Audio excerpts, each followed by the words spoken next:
We were on our plane and a hailstorm came in and it just was like da da da. It was loud. Environment Canada has issued several emergency alerts for thunderstorms in south central Alberta.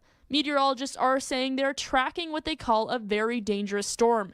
This is affecting Calgary and surrounding areas, with some people taking to social media confirming that flash flooding and large hail is in the north and is creating some property damage. The Calgary International Airport took to social media saying we can confirm there has been damage to YYC's terminal building due to hail and heavy rainfall. Well, you know, we were trying to get to work and then we sat on our plane for like 3 hours and they booted us off and the roof's caving in here. So it's getting wild. They add that their priority is the safety of all guests and staff and clearing the impacted areas. They say they're currently assessing the damage and its impacts to operations.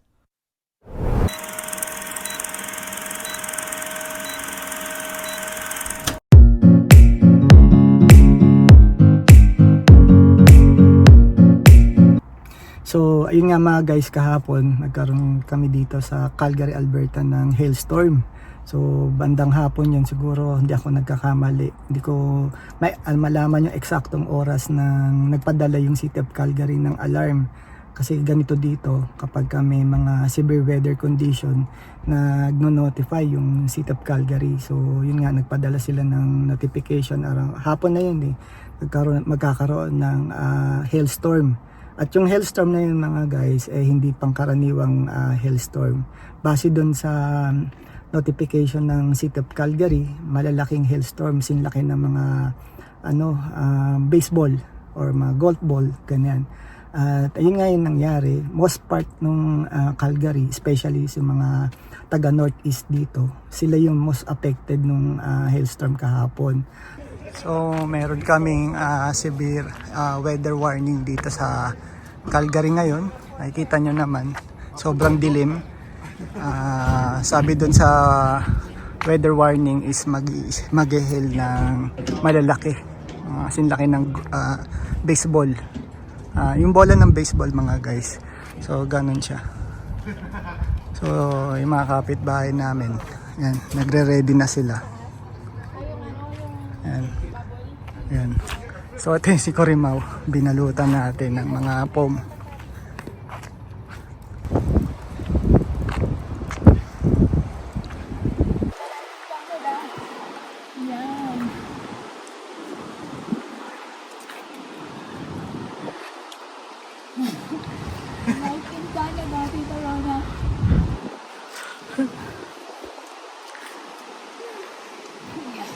Epekto ng epekto ng hail. Nagiging Spider-Woman. Or Catwoman, whatever you call it. Grabe.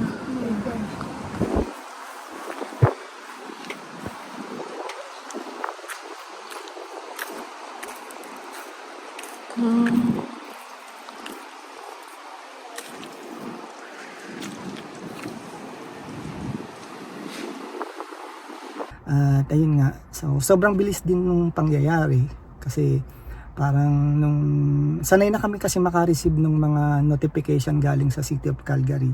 Usually ilang taon na rin naman kami dito sa Calgary, parang di na bago sa amin tong hailstorm. Kaya lang kahapon medyo parang seryoso talaga, lalo na nung nakita namin yung mga kapitbahay namin na parang nagpapanik, paron parito sila. Yung mga ibang kapitbahay namin, nagtataka ako, umaalis, panay-panay yung daan ng mga kotse nila. Yung pala, inililipat na nila, o sinisecure na nila yung kotse nila sa mga covered areas. Tapos yung iba naman, naglalabas naglalabas ng mga blanket. So parang medyo, nung nakita namin ni Mrs., medyo na-alarma kami.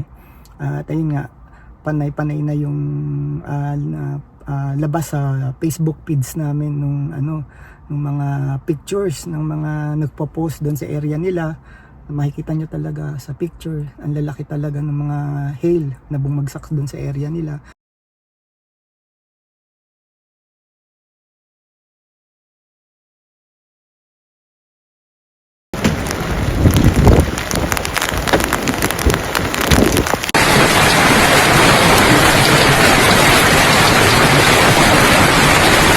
So parang syempre na-stress kami ni Mrs. Parang kinabahan. Syempre yung northeast hindi naman kalayuan dun sa area namin kasi boundary lang naman kami ng southeast tsaka northeast. Kami yung parang last na community bago mag northeast. So yun, sa madaling salita yun, parang nag-join na rin kami sa mga kapitbahay namin na nilabas na rin namin kung anong kaya naming mailabas like blanket, comforters, and aming airbed, especially yun yung pinalagay sa akin ni Mrs. doon sa windshield ng kotse kasi nga syempre yun yung sasalo ng malakas na impact ng hail kapag bumagsak sa kotse mo. So mas importanteng paproteksyonan yung windshield tsaka yung hood. So yun yung ginawa namin. Tapos yung ibang blanket nga ikinover namin dun sa aming SUV. Kasi dito sa community namin mga guys, kung di nyo na itatanong, yung community namin na puro mga townhouses, bibihira doon yung may mga covered garage. So halos karamihan talaga ng bahay doon kasama yung sa amin wala kaming covered garage. So yung mga ganitong mga unexpected na paano ko ba sasabihin, gawa ng kalikasan o yung bagyo or hailstorm, ganyan, yung mga unexpected na pangyayari, hindi mapoproteksyonan yung sasakyan namin. So yun nga, sa loob ng 6 na taon namin dito sa Calgary, sanay na rin naman kami makaranas or maka-experience ng hailstorm. Kaya lang yung kahapon medyo talaga kakaiba at medyo nagugusbump pa nga rin kami kahapon, kahit naman hanggang ngayon medyo tumatayo pa rin balahibo natin kasi nga kakaiba siya, parang sobrang dilim ng paligid. Alam niyo yung pelikula na parang Twister, parang ganun, yung Storm Chaser. Parang dati sa mga Hollywood na pelikula ko lang yun nakikita, pero dito kahapon sa area namin sobrang dilim, parang ang bigat-bigat ng langit at anytime bubuhos talaga yung malalaking tipak ng yelo na yun.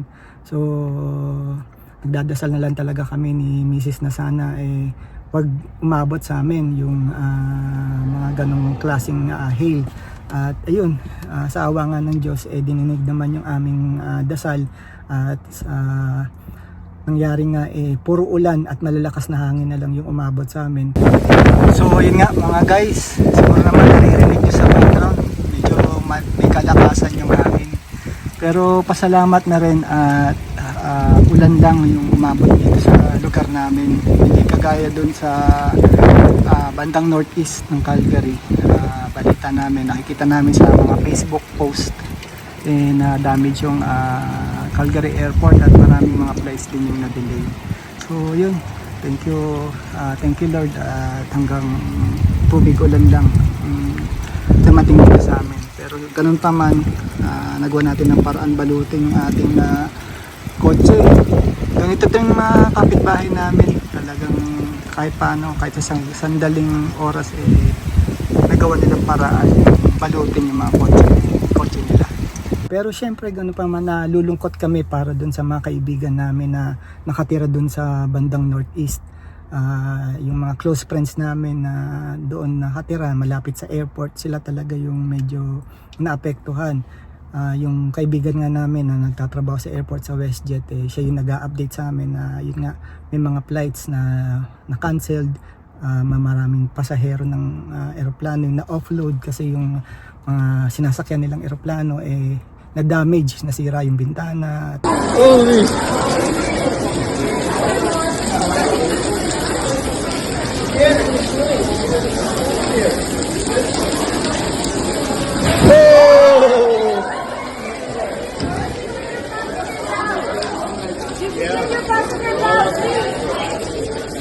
Kung ano-ano pa, kaya ayun, parang sabi nga ng piloto kailangan i-offload kasi hindi safe mag-flight.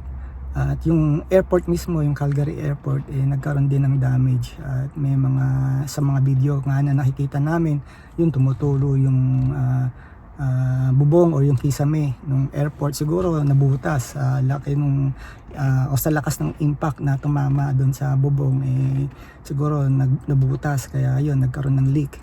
At yun yung medyo medyo hindi makapaniwala, hindi ako makapaniwala na mararanasan namin. Kasi syempre yung mga previous experience namin, sinlaki lang ng malaki na nga yung holen doon sa mga na-witness namin dati na hailstorm, pero ito talaga yung di pangkaraniwan kahapon. Kaya yun, thanks God pa rin kahit paano safe tong ating sasakyan. At ayun nga mga guys, hanggang dito na lang muna. At ayun, natatanong ko na si Mrs.